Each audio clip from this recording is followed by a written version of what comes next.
I'm Vin Walden. I'm one of the founders and portfolio managers here at City Different Investments. I manage our City Different global investment strategies. There's a focused version of 10 to 20 holdings and a less focused version. Our City Different global investment portfolios have three essential elements. Number one, they're opportunistic. Number two, they're focused with a limited number of holdings. And number three, they're based on fundamental value. You might call it intrinsic value that's tied to the prospects of the underlying companies.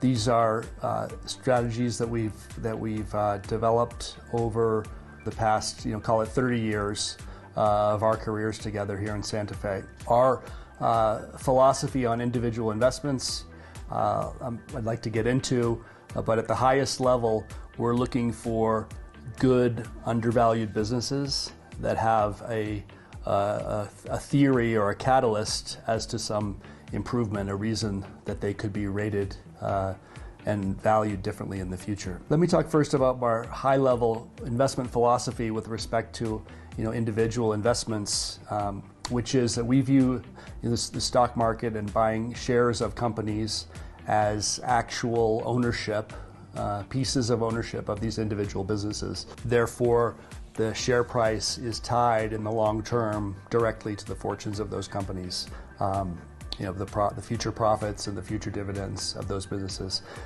In other words, that we don't view this as lottery tickets, and in the medium to longer term, they're not based on sentiment and not based on technical analysis and that kind of thing. I'd call it fundamental value. With respect to risk management at the portfolio level, there's a number of factors that we consider, and we do have our hard guidelines as well.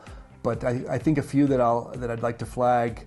One is the portfolio diversification across industries and across geographies. A second is our position limits.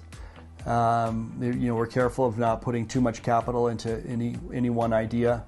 And the third is the leverage in the portfolio. These are unleveraged, completely unleveraged portfolios, but also the leverage or debt at the company level, at the security level where we're investing.